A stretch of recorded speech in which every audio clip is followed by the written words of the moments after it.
Olá pessoal do SEVA, Centro Espírita de Vila de Abrantes. Eu sou o professor Danilo Cruz, sou trabalhador do Centro Espírita Paulo e Estevão, na Pituba, em Salvador.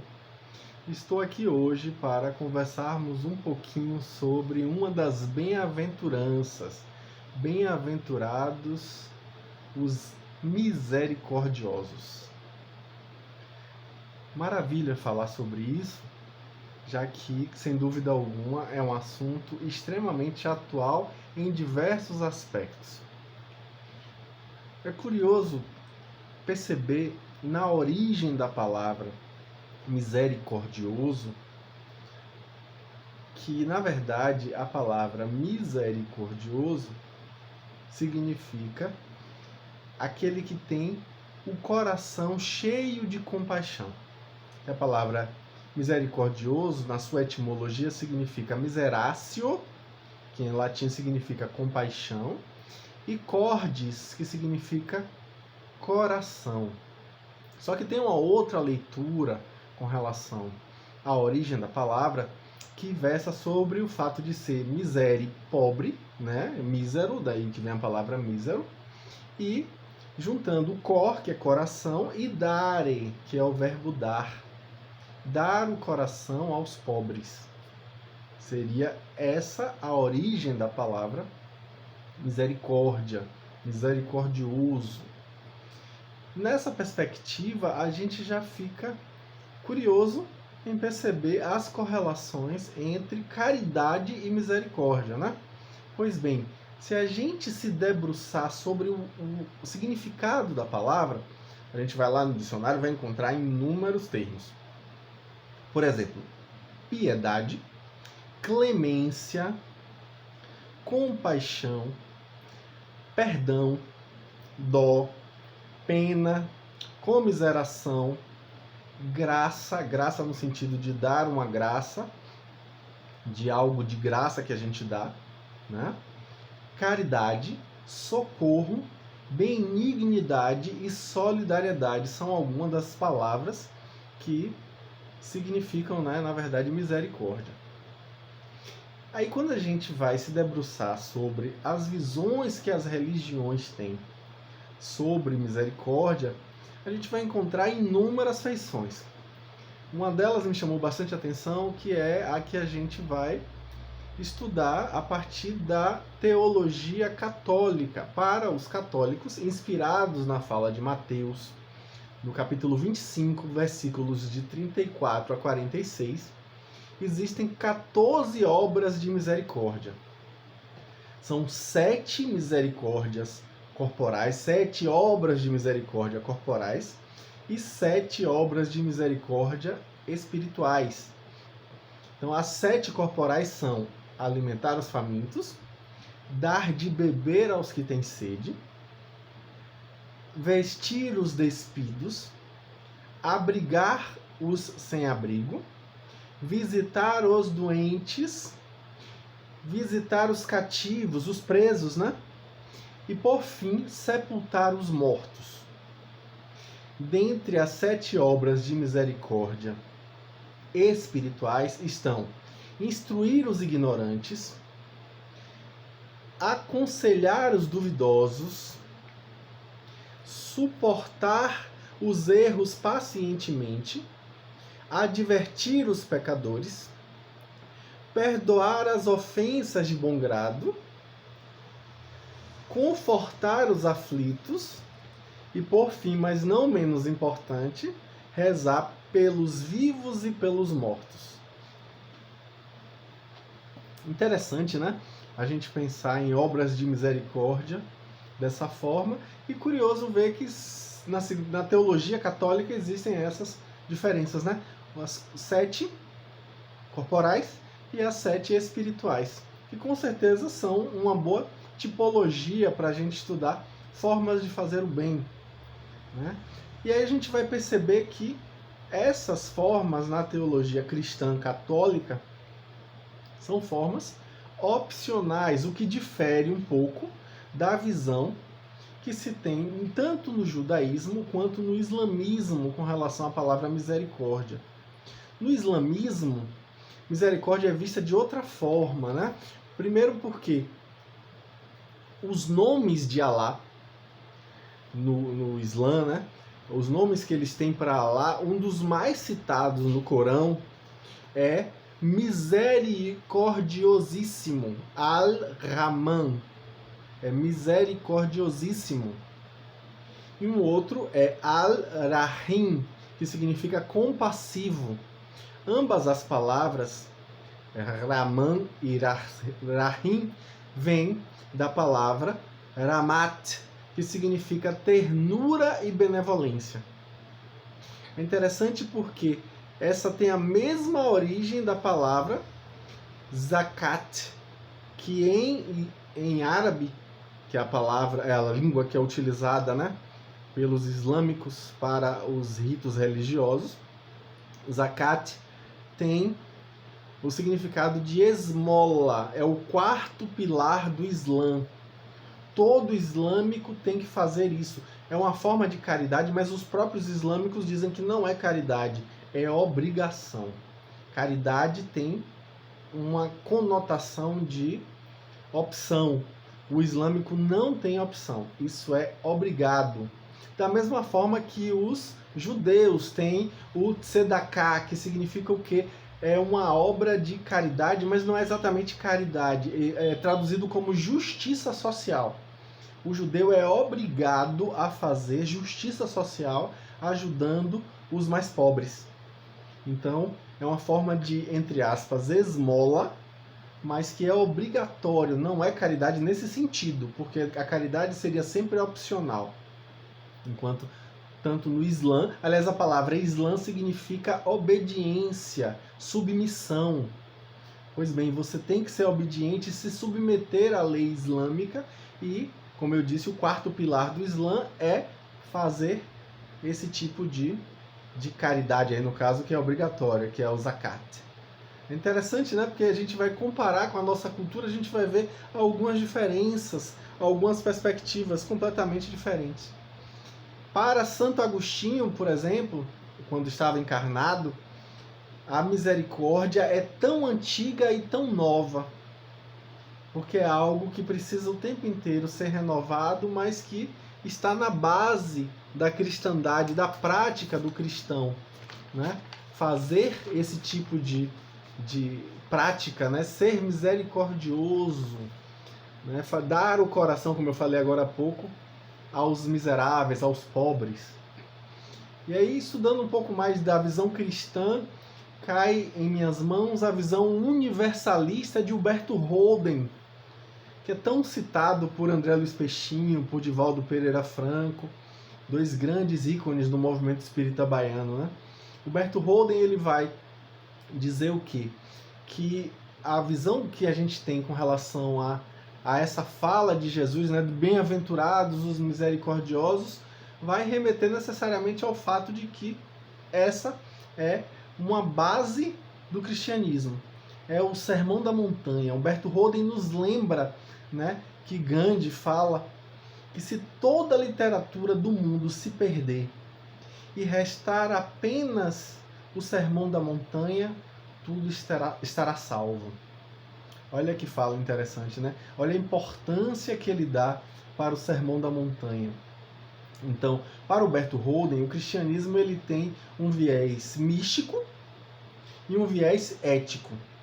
O viés místico remonta ao Primeiro Testamento, né? Como diz Jesus, o primeiro maior testamento, que era amar a Deus sobre todas as coisas, de todo o seu coração, de toda a sua alma, de todo o seu espírito. É o primeiro mandamento. E o viés ético é o segundo mandamento, que é amar ao próximo como a si mesmo. Né? A fala de Jesus de que é o segundo, né, esse segundo mandamento que é semelhante ao primeiro, que é a necessidade de amar ao próximo como a si mesmo. Aí Huberto Holden vai falar que o viés místico, né, do cristianismo é o viés que nos leva a uma verticalidade na nossa relação com o transcendente, com o mais alto. Enquanto que o viés ético do cristianismo do amar ao próximo como a si mesmo, nos remete à visão da horizontalidade, em que nós temos a possibilidade de comungar com os nossos irmãos em Deus. Então, é bom lembrar que, para Alberto Holden, a verticalidade nasce da horizontalidade. Olha que interessante, né? É aquela visão simbólica da cruz como um encontro entre a verticalidade e a horizontalidade. E a horizontalidade é alçada para cima. Não é uma cruz perfeita cortada no meio. É a cruz com a horizontalidade mais acima. Por quê? Porque essa verticalidade nasce da horizontalidade. A gente só vai conseguir realmente amar a Deus, se amar ao próximo, nessa prática da misericórdia, como diz Humberto Holden. Ele vai dizer o quê? Que o humano que alcançou o Cristo, ou seja, o humano crístico, é por dentro unicamente de Deus e por fora de todas as criaturas de Deus. E ele usa realmente a palavra criatura, né? Deixando claro que o homem não é só uma criatura qualquer, uma criatura. Ele é uma criatura, porque ele também é criador. Ele é um co-criador com o Criador. Então, nessa visão, a gente vai perceber que ele diz que ninguém pode ser firme e fecundamente solidário com os homens se não for sólida e profundamente solitário com Deus. E aí ele vai coroar essa fala dizendo que a fraternidade humana supõe a paternidade divina. Então, é absolutamente necessário ser misericordioso para verdadeiramente merecer a herança de filho de Deus, na visão de Humberto Holden.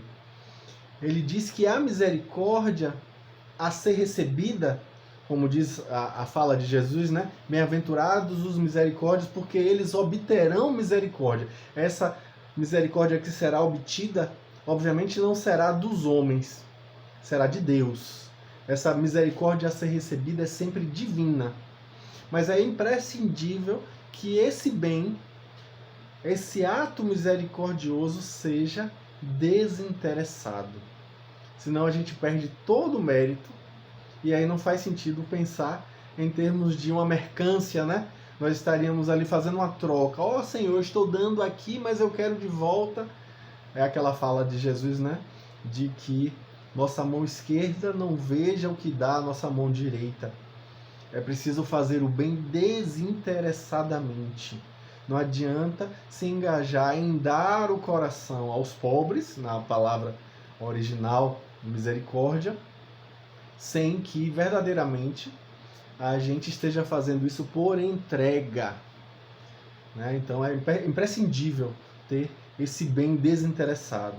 Não basta fazer o bem, aí ele coloca assim, dar objetos, né, como sendo esse fazer o bem, entre aspas, né, que é o segundo mandamento. É necessário ser bom. E aí é dar o sujeito e não objetos. É o primeiro mandamento, né? Não basta fazer o bem, é preciso ser bom. Não basta dar objetos às pessoas, é preciso dar o sujeito, dar a si mesmo. Entregar-se ao que você está fazendo. Estar inteiro ali na prática do bem, né? Que é justamente esse primeiro mandamento, é amar a Deus no nosso fazer cotidiano, no nosso dia a dia, nas nossas práticas, na nossa praxis. É justamente conseguir perceber que é possível fazer o bem sem ser bom. É claro que é possível fazer o bem sem ser bom, mas não é possível ser bom sem fazer o bem. Isso aí é que está o ponto, né? O oposto não é possível. É possível fazer o bem sem ser bom, mas não é possível ser bom sem fazer o bem. Aí Humberto Holden diz que a mística, esse amor a Deus transcendente, ela faz a ética, mas a ética não faz a mística. É preciso mais do que a ética. Obviamente que é preciso, né, alguma ética pré-mística. Esse amor a Deus se manifesta através do amor aos homens, né? Agora é preciso percebeu o quê? Que quando a gente faz essa ética pré-mística, ela gera um sacrifício, é sacrificial a gente fazer. E tudo que é muito sacrificial na nossa vida não tem continuidade, não tem perpetuidade, na fala de Humberto Holden. É preciso que a gente desenvolva uma ética pós-mística, uma ética que nasce do amor a Deus, o amor aos homens que nasce do amor a Deus. É isso que é a ética pós-mística. E aí ele diz que essa ética ela é deleitosa e por isso ela tem perpetuidade. Ela brota da experiência de Deus. A gente vive a experiência de Deus e dali nasce um amor. E esse amor se espalha. A gente passa a ser médium do amor de Deus na Terra. Aí não é a palavra de Humberto Holden não, tá? É uma interpretação. Aí a gente vai ver o quê? Que os misericordiosos necessariamente são místicos, segundo essa visão de Humberto Holden. Eles vivem a bem-aventurança, eles são bem-aventurados. O que é bem-aventurado? É bom a gente falar disso também, né? Bem-aventurado quer dizer feliz, quer dizer pleno. É o que alcançou a felicidade plena. Então, bem-aventurado aquele que é misericordioso, aquele que faz o bem por conta de um amor a Deus, por conta de ter alcançado o estágio crístico da humanidade, na fala de Humberto Holden. Ele diz que é necessário dar de graça porque é graça. É uma graça divina e por isso a gente espalha essa graça ao nosso redor. Aí ele vai afirmar que os egoístas e mercenários querem reconhecimento diante do bem feito e por isso perdem todo o mérito desse bem. Eles querem que o outro agradeça e aí por isso eles perdem, né, o bem que estão fazendo ali. Eles se aprisionam, ele usa esse termo, né, o aprisionamento do desejo de gratidão do outro. Se você faz o bem esperando que o outro faça o agradecimento a você, obviamente que você está numa atitude mercantilista desse bem aí. É preciso entregar-se. Eu me lembro quando eu ainda era adolescente que eu assisti o filme Irmão Sol e Irmã Lua, que conta a história de Francisco de Assis e de Clara de Assis. E eu fiquei assustado com uma parte quando Bernardo, amigo de adolescência de Francisco, resolve largar tudo e seguir Francisco. E aí quando Bernardo faz isso, ele pega as suas riquezas e vai dar aos pobres, ajudando Francisco. E Francisco, naquela hora ajudando ali, os pobres vêm, arrancam tudo deles, arrancam as próprias roupas deles e jogam ele num coxo de cavalo. Eles ficam assustados com aquilo. Bernardo diz: seus ingratos, seus ingratos, seus ingratos. Francisco olha para ele e diz assim: meu irmão Bernardo, o que você esperava? Que eles agradecessem o bem que você fez? Que eles trouxessem pompas de gratidão? Não. Eles fizeram o que eles saberiam fazer. Não esperemos gratidão. Eu lembro como essa frase me chocou. Porque em tese, meu Deus, eu queria ter gratidão dos outros pelo bem que eu faço. Pois bem, aí é que está a grande questão, né? Se a gente faz esperando em troca, perde o mérito, né? Não faz sentido nenhum. É preciso fazer o bem desinteressadamente. E aí ele vai dizer o quê? Que o beneficiado, ele sempre tem a obrigação em ser grato. Mas o benfeitor jamais terá direito a esperar gratidão. Porque esperar a gratidão do outro inutiliza a ação e tolhe a liberdade do ser. Quando você fica esperando que o outro agradeça, você tolhe a sua liberdade. Olha que fala interessante, né? Você se aprisiona ao desejo de que o outro seja grato. Aí o Humberto Holden vai dizer que o humano crístico, o que alcançou o nível crístico, vai ser sempre um embaixador plenipotenciário do Cristo na Terra. Eu acho interessante essa expressão, né? Embaixador plenipotenciário. que tem plenos poderes, né? Ele vai ser sempre indiferente às vivas e às vaias. Ele sempre vai ter em mente que o que ele faz é apenas obrigação. Jamais ele vai achar que o que o outro falou deu um corolário de luz para a sua... Não. Ele sabe que o que ele fez não foi mais do que sua obrigação. É esse senso de obrigação que faz a diferença. E esses são, sem dúvida alguma, os que alcançaram esse nível de percepção, os bem-aventurados do Cristo, né? São os que vão, sem dúvida alguma, nos servir de exemplo para a humanidade. Aí pegando um outro autor que é bastante caro aos espíritas, que é Carlos Torres Pastorino, famosíssimo pelo seu pequeno livro de mensagens, Minutos de Sabedoria. Ele que foi padre católico, teólogo que era, e largou a batina para professar a doutrina espírita. Foi bastante chocante na época, né? Que ele era, sem dúvida alguma, uma grande referência. E aí rompe de tal modo que seus livros espíritas não puderam ser novamente editados, porque infelizmente a sua família não concordava com a sua nova visão religiosa e eles impediram que as obras de Pastorino fossem as obras espíritas de Pastorino fossem reeditadas. Por isso a gente não consegue encontrar, né, para vender nas livrarias os livros dele, mas sem dúvida alguma no Google a gente consegue algumas coisas em PDF, né? A exemplo do livro Sabedoria do Evangelho. Na verdade não é um livro, são 8 livros, né?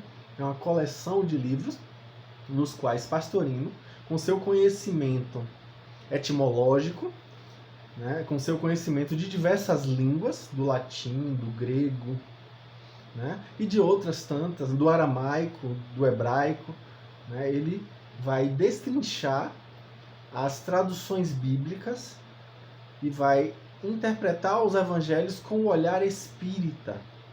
E é interessantíssimo, né, quando ele destrincha aquilo, apesar de que alguns espíritas não gostem muito das falas dele por acharem ele demasiadamente místico, simbólico, mas eu acho realmente interessantíssimo como ele traz, sem dúvida, contribuições incríveis. É ele que diz que o Sermão da Montanha deveria ser lido todos os dias pelos cristãos de joelhos. De joelhos, olha que interessante. Ele diz que é um texto perfeito, elevado e completo. É um verdadeiro curso de iniciação profunda que vai nos ajudar à nossa libertação dos ciclos reencarnatórios. Olha que fala impactante que Pastorino vai trazer para que a gente consiga verdadeiramente se debruçar sobre o conhecimento que o Evangelho traz. Ele que vai pegar item por item dos evangelhos nesses livros e trazer detalhes. Aí ele vai dizer que lá em Mateus, no capítulo 5, que é onde está o Sermão da Montanha, dos versículos 1 a 12, a gente vai ver que ele diz que Jesus subiu ao monte. É interessante porque essa é bem a tradição de Jerusalém, e já já a gente vai falar disso. Enquanto que Lucas, descrevendo a mesma circunstância, ele fala no seu capítulo 6, dos versículos 20 ao 26, que Jesus desceu a montanha para um lugar plano, segundo a tradição de Antioquia ou Antioquia, que era a cidade de origem de Lucas. É bom lembrar que Mateus foi uma testemunha ocular do fato, né? Enquanto que Lucas conseguiu, através de entrevistas das testemunhas oculares, compilar o seu evangelho e trazer para o mundo, né, a sua visão de médico que era. Mas sem dúvida alguma faz uma diferença enorme. Como assim? Jesus, afinal de contas, desceu ou subiu a montanha para proferir o Sermão da Montanha? E aí Pastorino vai dizer que são duas tradições exegéticas, ou seja, interpretativas diferentes. dos evangelhos. Na tradição judaica de Jerusalém, a gente vai perceber toda uma ênfase na busca pelo divino, na busca da verticalidade, usando um termo lá retirado de Huberto Holden, né? Ele vai subir em busca do divino. Então, você vai em busca das individualidades. Pastorino faz essa diferença, né? Das individualidades. O que é individualidade na obra de Pastorino? Inclusive, ele se aprofunda bastante nisso no livro Impermanência e Imortalidade, psicografado por Divaldo Franco, que fora seu amigo quando encarnado. Depois que ele desencarna, ele vem pelas mãos de Divaldo escrever esse livro e fala um pouco mais sobre essa perspectiva. Então, a individualidade é aquilo que eu sou verdadeiro, a centelha divina, é o eu verdadeiro. Eu não sou Danilo, eu estou Danilo. Eu sou espírito imortal. Esse espírito imortal é a minha individualidade. É aquilo que é único e que permanece. Enquanto que a minha personalidade é Danilo. Que ora é Danilo, mas que já foi Antoine, já foi Jurema, já foi Marc, já foi vários nomes diferentes, várias personalidades diferentes. Então, para Pastorino, a tradição de Jerusalém, ou seja, o Evangelho de Mateus, fala às individualidades, ao espírito imortal. Enquanto que a tradição de Lucas, a tradição de Antioquia, fala à personalidade, que é justamente a perspectiva do aprendizado que a gente necessita na encarnação do terra-terra, neste momento, né? Então, nessa diferenciação feita por Pastorino, a gente vai aprofundar, né, o fato de que Lucas ele vai falar de 4 bem-aventuranças e 4 condenações. Ele diz: bem-aventurados os que choram, porque serão consolados. Mas em compensação, ele vai dizer assim: ai dos que riem, porque chorarão. Ou seja, sempre bem-aventuranças e condenações, como uma espécie de compensação. Né? E aí ele explica, Pastorino explica, que Lucas ele visa a personalidade nas suas vidas sucessivas. Ou seja, ele está focado no nosso processo reencarnatório na Terra, enquanto estamos na Terra. Porque as compensações acontecem na Terra. Essa história de achar que a gente vai, ora rir, ora chorar, quando estiver no plano espiritual, para o Pastorino, Lucas não quer dizer isso não. Lucas quer dizer que nós alternamos vivências na Terra. Que ora eu sou pobre, ora eu sou rico. Ou seja, são alternâncias compensatórias. A gente vai alternando situações encarnados, como personalidades. E aí, na visão dele, existem compensações nesta mesma terra. E aí a gente vai ver fome e ser farto, por exemplo. Ai, bem-aventurados os que têm fome, porque serão fartos. Como assim? A gente vai ser farto aonde? No plano espiritual? A gente vai comer lá no plano espiritual? A gente tem várias literaturas mediúnicas que mostram que no plano espiritual existe todo um esforço para a desidentificação com a matéria e a gente não precisar mais do alimento físico. Então não faz muito sentido uma promessa vinda de Jesus de que a gente vai ser farto lá. Não, é aqui. É aqui, na mesma terra, numa vida posterior. E aí é interessante que o próprio Pastorino diz assim, que se não for reencarnação, a mim, na fala dele, a mim me parece uma promessa demagógica para enganar a multidão. Pois bem, a visão dele é tão firme, né, quanto a de um palestrante que eu tive a oportunidade de conhecer, uma pessoa que eu gosto bastante, que é Valentim Fidalgo, que eu lembro que eu assisti uma palestra dele lá no Paulo Estevão, o centro de onde eu sou oriundo, e ele dizia assim, se não existe reencarnação, olha que contundência, se não existe reencarnação, eu não acredito em Deus. É mais ou menos essa visão. que Pastorino vai falar, né? Que se não for numa encarnação por vindoura, seria demagogia pensar que Jesus prometeria que a gente vai ser farto de alimento no plano espiritual. Não faz sentido. Então, na visão de Pastorino, Lucas está nos remetendo às nossas encarnações, à nossa personalidade. E aí ele vai analisar Mateus, dizendo que Mateus, como sendo testemunha ocular, ele faz uma lista de bem-aventuranças. Aí Pastorino diz que, apesar de textualmente a gente ler 9, a gente considera 7 porque 2 delas são complementos para a personalidade. As outras 7 são para a individualidade. Aí ele vai dizer que a bem-aventurança do misericordioso é a quinta bem-aventurança. É o quinto momento, né? Que remete à necessidade de serviço. Ser misericordioso quer dizer compadecer-se da ignorância do outro. É necessário ter o serviço. Ele vai dizer que a misericórdia aí, como caridade, como prática do bem, que vai incluir também, por exemplo, a questão do perdão, que exige um esforço para essa prática, que exige que a gente se compadeça da ignorância do outro. Então é esse compadecer-se da ignorância do outro. Na visão de Pastorino, todas as falas do Cristo têm uma feição mística, tem uma feição exotérica, ou seja, que é um conhecimento aberto a todos, e tem um conhecimento intrínseco, guardado, um conhecimento que ele chama de esotérico, que apenas algumas pessoas se debruçando conseguem perceber. E obviamente que Pastorino nos convida à reflexão de um olhar mais esotérico das falas de Jesus. Ele vai dizer, por exemplo, que essa história de subir ou descer ao monte tem um símbolo nisso. Né? Tem um símbolo de descer ao monte para alcançar a horizontalidade humana ou subir o monte para alcançar a verticalidade.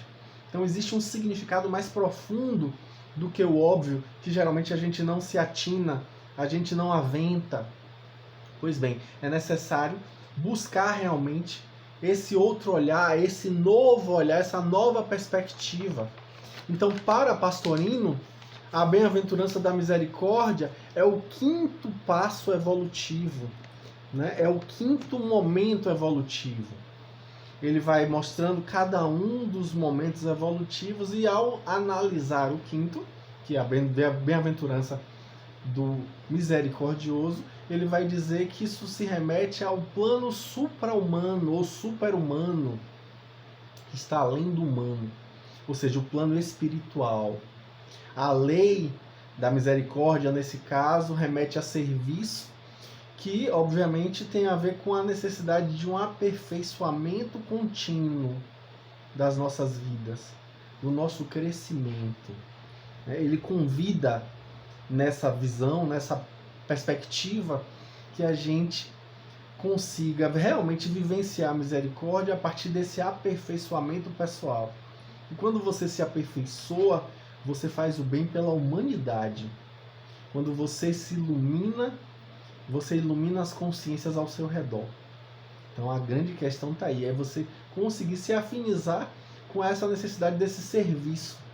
Aí Pastorino vai dizer que o estado de consciência, nesse caso necessário, é a vigília. É estar consciente, é estar atento. É tomar consciência e, por isso, chegar à compreensão do eu real. A visão de que eu sou o que sou.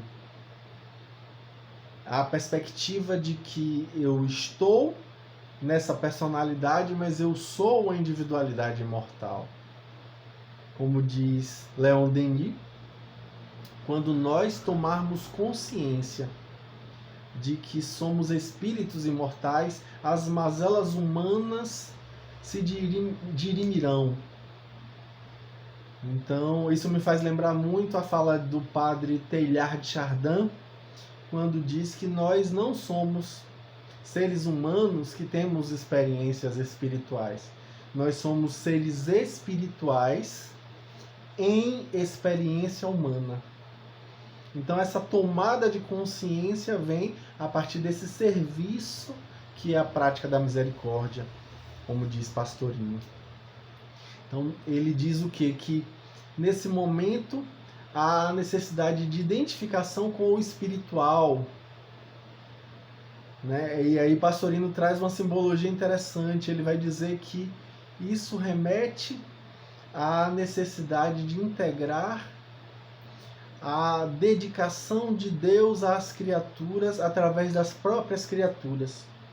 Então nós nos colocamos como instrumentos de Deus, numa tonalidade azulácea da prática do bem na fala de Pastorino. O Cristo, a fala crística é: eu sou a ressurreição da vida. E a prece, segundo Pastorino, nesse nível de consciência é: seja feita a tua vontade. Interessante porque às vezes a gente não consegue fazer isso, né? A gente não consegue se entregar à vontade do Pai. O serviço a que Pastorino se remete é exatamente esse. É de se afinizar com a lei, de fazer parte dela, né? De ser instrumento dessa lei, levando o bem sem olhar a quem. Né? É permitir que a vontade de Deus seja feita através de nós. Isso me remete àquela historinha do jovem que queria conhecer a providência divina e aí pôs-se a meditar numa choupana no meio de uma lareira na floresta. Uma casa bem simples, um lugar realmente adaptado, não exatamente confortável. Mas nas suas meditações, nas suas elucubrações, certa manhã ele foi passear e tomou um susto ao ver um tigre perto. Ele ficou realmente assustado, porque o tigre é o maior felino, né? E aí ele ficou assustado com aquilo, mas pensou: será que é a providência divina me trazendo uma lição, uma mensagem?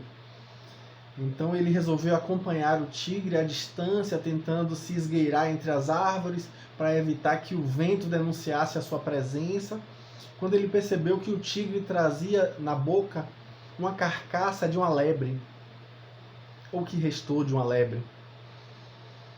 E lá adiante, caminhando, ele encontrou uma espécie de toca embaixo de uma árvore e deixou a lebre ali. E saiu caminhando por entre as árvores, sumindo no meio do mato. O jovem, assustado com o tigre, olhando à distância, tentando ver se o tigre não tinha voltado, olhou para aquela lebre largada ali no canto de uma toca, achou estranho aquilo, mas tomou um susto quando viu uma raposa mancando, saindo daquela toca, pegando a lebre com a boca, arrastando-na de dentro para dentro da toca. Imaginou como a providência divina é enorme. Aquela raposa claudicante não consegue caçar com certeza. No entanto, a providência divina não deixou que a raposa morresse de fome. Providenciou que o tigre deixasse o alimento na frente de sua toca. Como é grande a providência divina. Então vou me entregar à providência divina. Aí foi para sua choupana, postou-se no meio da choupana em posição de lótus e fez-se a meditar. Meditou e nada aconteceu. Em determinado horário, que é o horário da sua refeição, ele percebeu que seu estômago roncou. Ele estava com fome. Mas ele pensou: a providência divina não abandonou uma lebre, quanto mais a mim. Não há de me abandonar, então não farei nada, porque a providência divina com certeza achará um modo. E ali ele permaneceu. A noite varou e uma pequena chuva aconteceu naquela noite. Foi quando ele percebeu uma goteira no teto, caindo do seu lado. Ele sorriu e lembrou-se da providência divina. Estendeu a mão, recolheu aquelas gotas com a mão e foi se dessedentando, pois estava com muita sede. Pôs-se novamente em posição de lótus até que adormeceu. Acordou com um feixe de luz saindo do buraquinho do teto no seu olho e levantou novamente e pôs-se em postura de lótus e meditou, pensando que a providência divina daria um jeito. A fome apertou e assim foi, sem nada ser feito, até que caiu uma nova chuva na noite seguinte, ele dessedentou-se novamente e assim começou a definhar. Definhou, bebendo água de vez em quando, mas definhando até que vários dias passados ele já estava como que alucinando por conta da fome e da proximidade da morte, porque seu organismo não aguentaria mais muito tempo. Quando apareceu um grande clarão na sua frente, era uma entidade luminosa. Aquela figura veneranda se aproximando dele disse: meu filho, vejo que a tua fé é realmente muito admirável. Percebo que sua dedicação à providência divina, sem dúvida alguma, é digna de nota. Contudo, venho adverti-lo para o fato de que a providência divina lhe deu a lição, mas você compreendeu de maneira equivocada. Em vez de tomar para si o exemplo da raposa, você deveria tomar o exemplo do tigre e ser a mão da providência divina na existência daqueles que lhe cercam. Pois bem, a gente precisa se afinizar com o serviço, ajudar que seja feita a vontade de Deus. Isso é ser misericordioso e alcançar com isso a bem-aventurança. E é importante que Pastorino diz que quanto mais misericordioso a gente é, mais a gente recebe a ajuda sobre-humana do plano espiritual. Ele vai dizer que é importante que a gente aceite o estágio terreno como a cruz de carne, que vai nos servir de oportunidade para o serviço do bem, para vencermos o nosso ego e conseguirmos identificarmos-nos com as nossas perspectivas crísticas mais profundas. É curioso perceber que a doutrina espírita, quando analisa essa bem-aventurança, especificamente no capítulo 10 de O Evangelho segundo o Espiritismo, ela vai versar sobre um outro tema, que é complementar a esse. Eu não diria que é exatamente um outro tema. É esse tema, mas talvez de modo mais debruçado, mais detido, em um foco especial: o perdão. Em O Evangelho segundo o Espiritismo, capítulo 10, Bem-aventurados os misericordiosos, justamente versa sobre o perdão. Perdoar é tão difícil às vezes. É preciso que a gente tenha muito desapego para conseguir perdoar. Até porque a origem da palavra perdão remete a exatamente isso. Perdoar significa doar por inteiro. O prefixo per significa por inteiro, como percorrer, que é correr por inteiro. Né? Perfazer, fazer por inteiro. Pois bem, perdoar é doar por inteiro. Mas a gente às vezes é tão apegado que não consegue doar.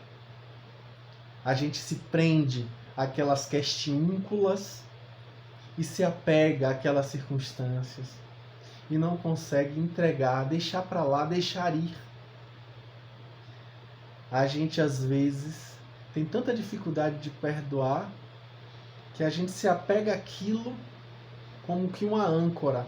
E é bom lembrar que quando a gente se apega a uma âncora, a gente ancora a nossa caminhada, a gente impede esse caminhar, o nosso processo evolutivo. a gente para de crescer. Então o convite é que a gente se afinize com a necessidade de perdoar. Que a gente perceba no perdão o bem que é tão necessário, o ato primaz de misericórdia, a clemência, o reconhecimento da ignorância do outro, a percepção que nós mesmos, de nossa parte, muitas vezes somos também ignorantes, que às vezes a gente não consegue perdoar. E às vezes a gente mesmo não se perdoa pelos equívocos que a gente comete. Então é preciso, sem dúvida alguma, perdoar. E aí Pedro pergunta a Jesus, será necessário perdoar quantas vezes? Até 7 vezes? E Jesus diz, não, Pedro, 70 vezes 7 vezes. É interessante porque Pastorino vai tentar encontrar um símbolo nessa fala, né? E ele vai dizer que o número 7 remete à perfeição. Perdoar perfeitamente. Aí eu me lembro de uma história que diz que, certa feita, Divaldo estava conversando com o Chico Xavier, e aí uma senhora se acerca dele e diz assim, Chico, será que eu posso me separar do meu marido? Porque ele já fez tanta coisa ruim comigo. Jesus diz que é para perdoar 70 vezes 7 vezes. Eu já fiz os cálculos, dá 490 vezes. Eu já perdoei muito mais do que 490 vezes. Então será que agora eu estou livre dele? Eu já quitei minhas dívidas, meus débitos? E aí Chico toma um suspiro, baixa um pouco a cabeça, levanta e diz, minha filha, Emmanuel está aqui do meu lado, me dizendo que é necessário sim perdoar 490 vezes. Mas é necessário perdoar 490 vezes cada falta que é cometida contra nós. Sem dúvida, é de um desafio. Conseguir perdoar de forma perfeita, de forma ampla e restrita. Mas a gente percebe que é uma atitude de inteligência perdoar. Porque não é nada inteligente guardar rancor. Como diz William Shakespeare, guardar rancor é o mesmo que beber o veneno e torcer para o outro morrer. A gente é que morre. Ele diz em outra passagem que o rancor é o ácido que corrói o recipiente que o contém. É inteligente perdoar. É inteligente perceber que todos nós estamos imersos nas leis divinas. Confiar nas leis divinas, acima de tudo, é libertar-se. Porque, obviamente, o outro precisará lidar com sua própria consciência. A grande dificuldade, como diz a autora Robin Kassarjian, no seu livro chamado O Livro do Perdão, ela diz que a dificuldade maior de perdoar é o fato de que, às vezes, a gente acha que quando a gente perdoa, a gente está sendo conivente com o erro do outro. A gente se torna como que um cúmplice do erro alheio, o que é uma inverdade. Nós espíritas sabemos muito bem que quando a gente perdoa, a gente se liberta. Enquanto a gente não perdoa, a gente se mantém aprisionado com a relação com o outro.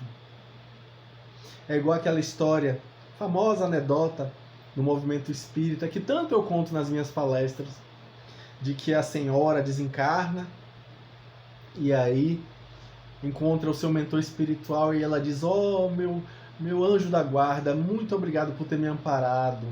Mas veja que maravilha, eu consegui desencarnar sem me divorciar daquele homem. Aquela bênção, chama de bênção para não chamar de traste, né? Para não chamar de sarapatel de coruja. Aquela bênção eu consegui. Eu tolerei ele a vida toda e não separei. Graças a Deus eu consegui. Pois bem, O mentor olhou para ela e disse: pois é, minha filha, você vai precisar voltar com ele de novo. Não, você não entendeu o que eu falei? Eu não disse que eu consegui viver a vida toda com ele e tolerei ele até o final? E então o mentor disse para ela: pois é, minha filha, você vai precisar voltar com ele de novo porque você tolerou. Você vai precisar voltar para aprender a amar. Aí é que tá, né? É preciso que a gente aproveite as oportunidades que a gente tem para amarmos. Então peçamos a Deus o auxílio necessário para empreendermos esse amor através da misericórdia, da complacência, através do bem desinteressado. Que a gente saiba se libertar do passado para poder empreendermos o futuro aproveitando verdadeiramente o presente. Porque o presente é o que determina o presente. O passado não determina o presente. O passado, como dizem os budistas, ele influencia, mas não determina. O que determina o presente é o presente. O único passado que determina o presente é o passado que permanece presente. É o passado que nós insistimos em trazer para o presente. Então que a gente saiba deixar as coisas, cada uma no seu lugar.